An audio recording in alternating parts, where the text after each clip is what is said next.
There it is, folks. The Senton 223s. It's finally here.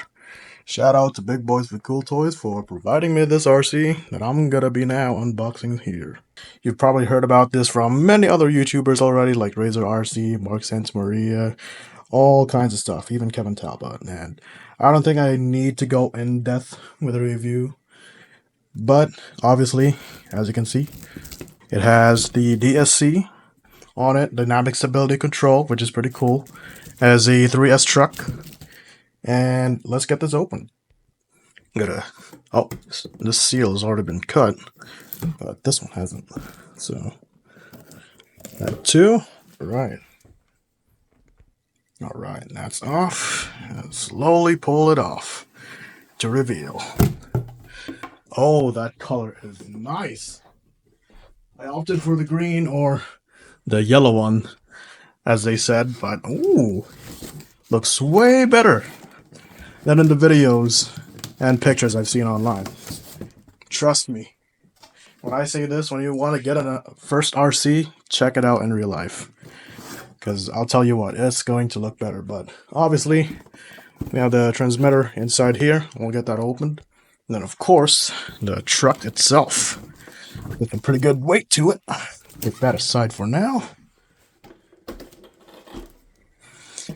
And what comes in the box is my favorite part. It now comes with proper hex screwdrivers. Back then they just gave you Allen keys. You also have your shock spacers for your shocks, for your adjustment, your Allen key, to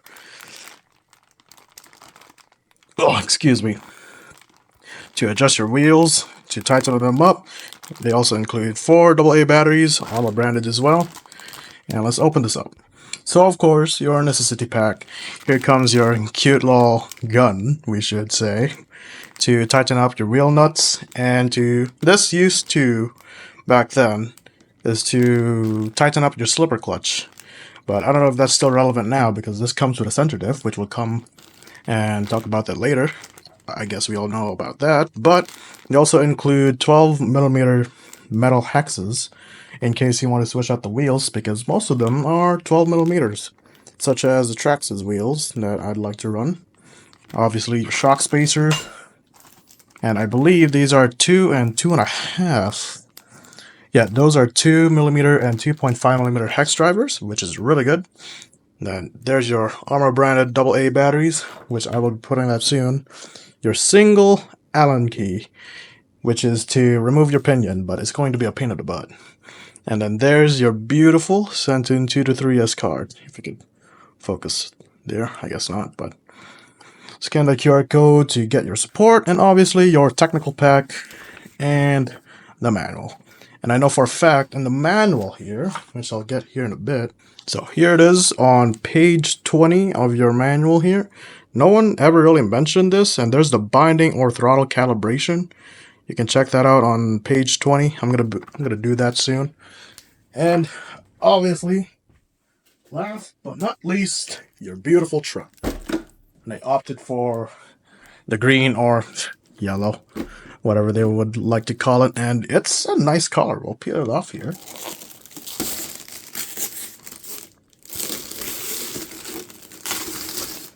Oh yeah.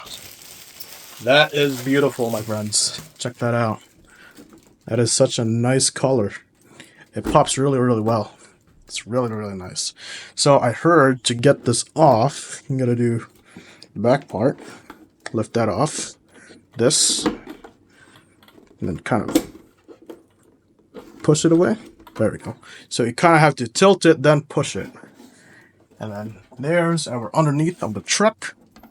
Very nice mud guards. Yeah, I don't know if you can see that, but you see, very nice mud guards. Unlike the version 1 that I had, I'll pull it out in a bit. We'll compare those two from 2017. That's what, 8 years, 7 years, technically 7 years ago. But here is what's underneath of your Senton 223s.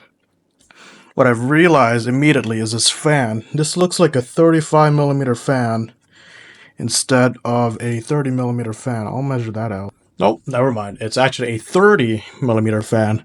I just checked, and it looked a little bigger in the pictures. Yeah, you see 29.9mm basically 30 millimeters. Just the old one, it came with a 25 millimeter fan, and that's a really nice improvement. Better cooling efficiency. There's your 2-in-1 ESC receiver combo, which is kind of a letdown and a bit of a good side for new people. Because in the meantime, if you're going to buy this and you're not going to be upgrading this for like, I don't know, months later down the road, you're going to be fine with this. Not unless the LVC problem I've been seeing in the videos occur. But I'm pretty sure you could probably talk it out in support and maybe get yourself a replacement. However, for enthusiasts like us, sure, it kind of is of a letdown that you can't switch out your ESC and you have to get yourself a receiver, but at the same time, I'm pretty sure we have a lot of receivers just laying around in our junkyard and all sorts of stuff, but that's on you. To me, that's not a good... To me, it is kind of, in the middle. It's okay, but also not good. Because I think I'll be keeping this 3S for the meantime. Now, as you can see, we zoomed in a little bit here, just so you can see a little better.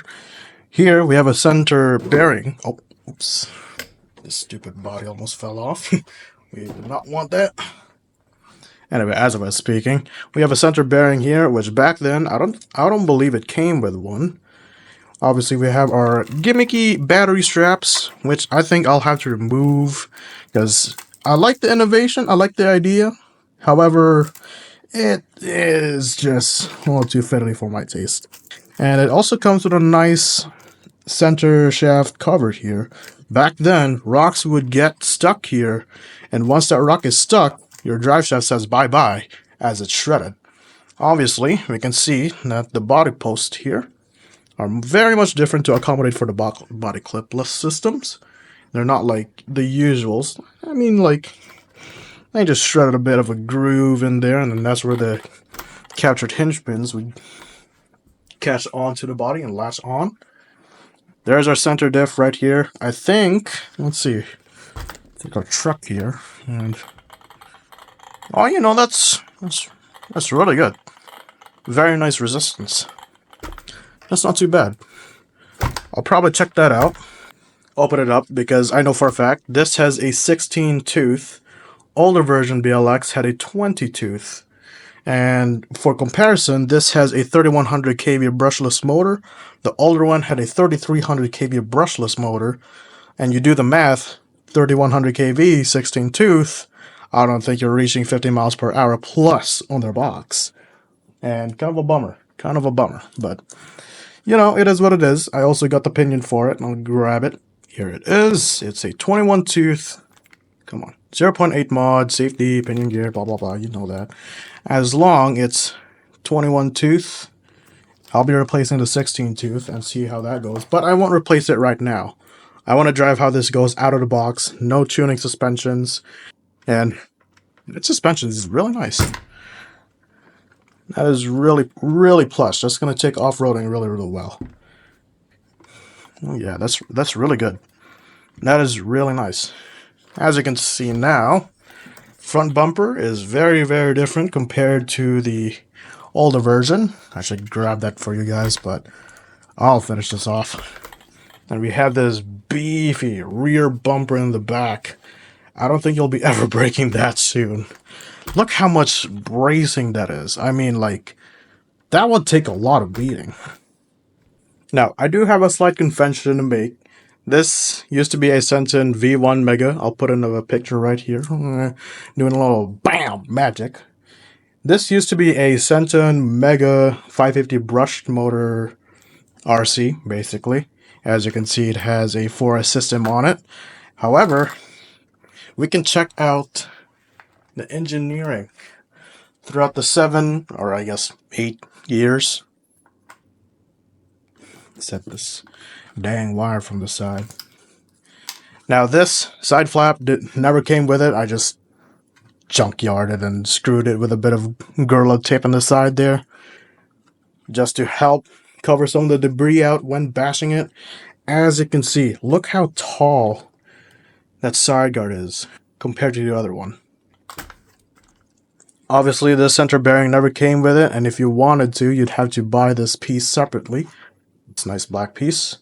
And it never came with this brushless motor. It used to be it had the red ESC that is brushed, and then a 12-turn 550 brushed motor, which was pretty old. This never came with the BLX. It used to came with the gear cover and the motor cover, where it had like set screws or one setting mount. So either you're stuck with 14, 15, 17, 19 tooth. You can't do any other adjustments to your pinion gear, which was good and bad at the same time. Obviously, these had the leaky shocks back then, the red ones, especially the very early days, but the newer ones have definitely held up. I haven't had any problem with that since. If they do, I'll let you know in the future. Body mounts, pretty thin. This is converted into a big rock now.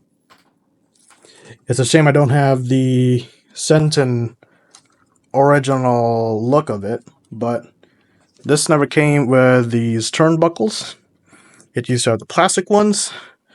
This one, however, I have to mention, they have metal ball ends on their tie rods there, which is really nice because that helps with the sloppiness, as you could probably see. I can move that a lot. Sorry if I can't see that. And if you move here, I feel barely anything moving. That is really nice touch. That is really nice. And we should maybe set these guys upside down.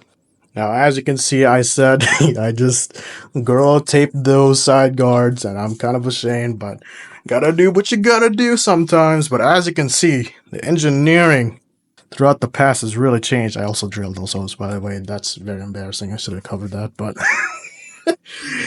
but in 2017, this was not too bad. This is still the same chassis I've had because I never really bashed it too hard.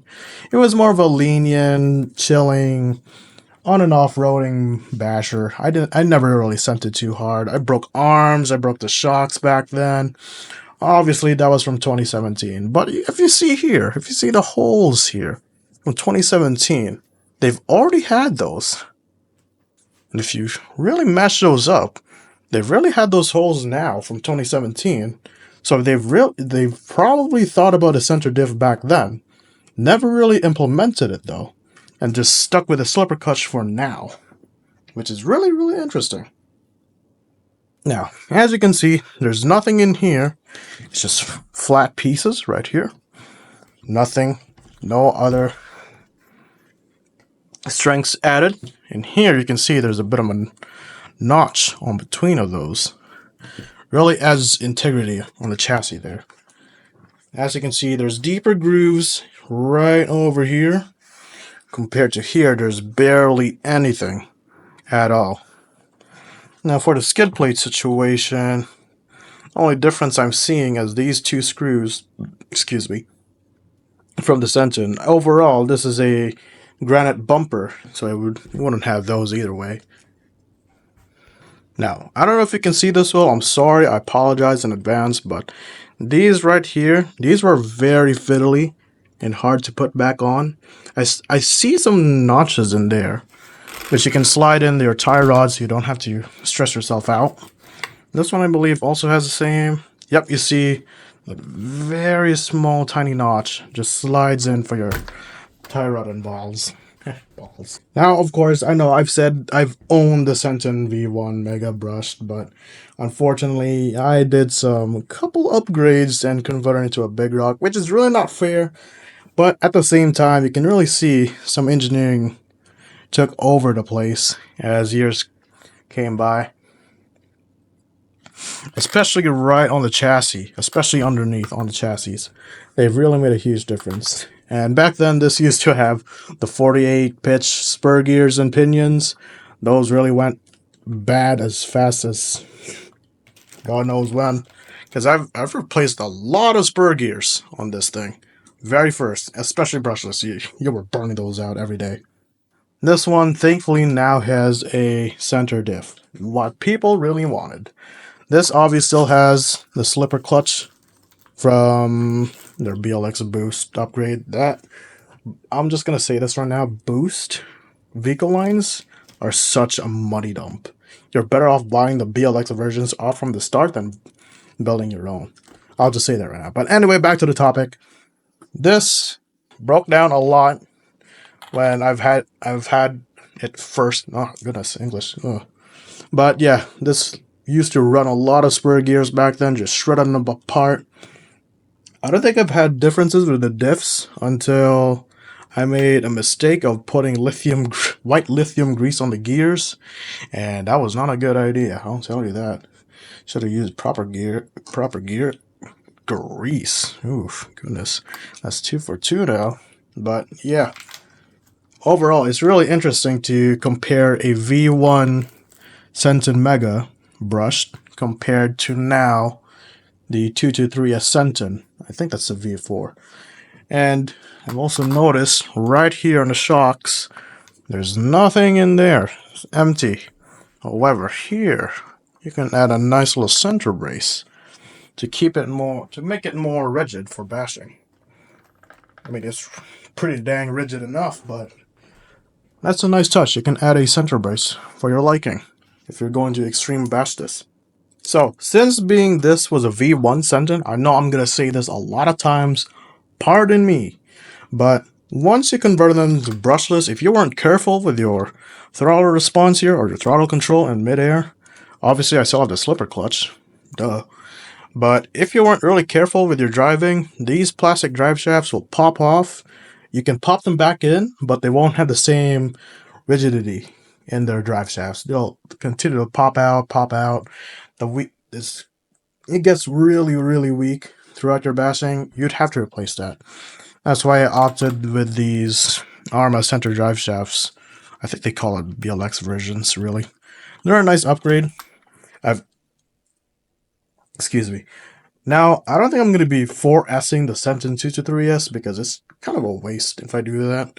I already have a Mojave 4S anyway, so that's pretty much equivalent. I want to keep this thing bone stock as much as I can, except for the pinion, which I'll switch out after the video. Now, I don't think I'm going to have any problems with the drive shafts popping out for now, because we have a center diff, and that's a chunky boy. And we've seen the center diff like a lot of times now. I don't need to open that for you guys. You've seen it all. Alright, now after battling on trying to get the dang battery inside, I told you this was fiddly. It took me at least a minute to try and get that on. But we have a HRB 6000 milliamp 3S LiPo battery in there. Don't mind this. But let's turn it on, shall we? In regards to the transmitter, I almost forgot about this. These are your usual SLT3, your usual, I can't see, your steering trim, your throttle trim, your steering dual rate, the orange button, steering reverse, throttle reverse, 50, 75, 100 for the throttle. And let's start it on here. Oh, wrong button. 1, 2, 3. It binds up nicely. Now that is steering dual rate all the way up. Here, let's face this for you.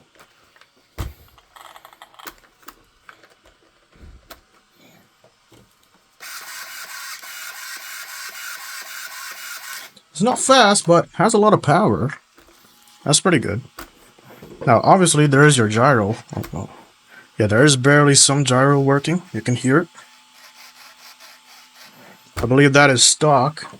And you've already known this. You already know how to change your gyro. But if you don't, turn right. That's on your third stage of gyro. I think that's 75%. Obviously, do that again. That's full gyro. That's no gyro. And there's some bit of gyro. I think I'll keep it to 50% here. Which shouldn't be too bad. I think that's 50%, right? Yeah. I think that was 50. But yeah, there it is. I'll give it a quick little power up here. I'll let the body on, of course. And let's see how this body on, body goes. Body on, body goes. That's something. So, the notch is right there. Kind of angled up. And I'll make sure to Gorilla Tape this body too. I've seen Mark Santa Maria kind of roughing up the body a little bit here and a little bit on this part here. So let's see how this goes. So you gotta tilt the body with the notches, align them properly. I think that's how you do it. Oh, there it is. And make sure that's fully in there. Which is, oh, a little off center there. Yeah, I'll get used to it. It's not too bad, really. That's not too dang bad. I love the suspension. That is really, really nice. Obviously not made for jumping, but that's going to soak up terrain really, really well. That is super nice out of the box. Really nice. Now for taking it out, I'm going to do this. Kind of hold on to the body here. Okay, because you can latch here, press, lift that up, do this, tilt, and then just like that. That's not too bad. That's not too bad at all. I'll get used to that. And this again. Boom. Kind of make sure you have to align because you have to double check because the mud guards can get a little tricky. But after that, not bad. I like it. It's not too bad. Alright, power test here. Just kind of, I don't know. I'll hold it. Hold it for you guys. Alright, oh, zoom in a bit. You guys can barely see anything. Alright, power test. This is on 3S and half charge battery on 16 tooth. Whoa. That mesh sounds a little too tight, but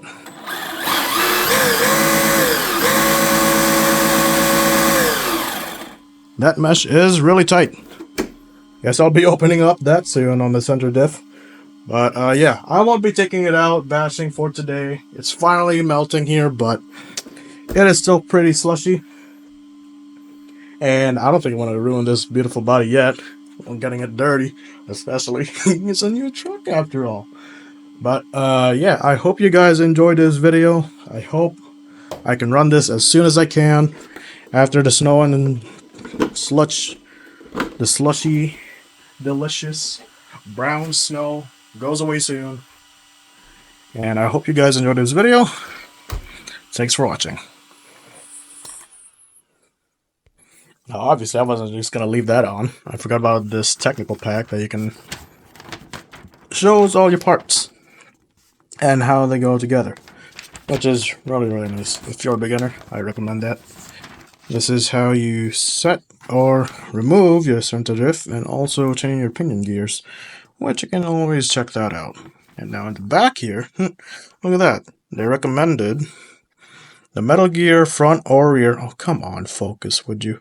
The Metal Gear front and rear transmission module set, the steel gears, obviously. And I've never seen this one. An aluminum steering rack. I've never seen that before. That's kind of new. And then you have the options for your pinion gears. Obviously, I went for the 21 turn. And that mesh is really tight, as you've seen. So I'll be adjusting that. So, in regards to a tight mesh here, it's actually fine. But I'm going to be replacing the pinion either way because it goes 42 miles per hour. That's not the Senton I used to do, no. And look at that. Very nice outlets here for the dirt. But I'm going to cover that up anyway. It doesn't really matter. So out with a 16 tooth and in with a 21 tooth. Alright, so for binding, or not binding. You know, I guess it is. Binding and throttle calibration. So you can follow along with me. So, obviously connect your battery to your ESC, duh, obviously. And instead of turning on your transmitter, you have to turn on this first and holding the bind button and power until that flashes. Lovely jubbly. Now you turn this on. Now, you can see from here, we're in throttle calibration now. So, you go to full throttle, see it flash once, full brake, see it flash again, make sure you release the throttle, by the way. turn right, and turn left. And now, power it off. And your transmitter off. And you're pretty much calibrated. Thank you guys for watching again. Hope to see you in the next one.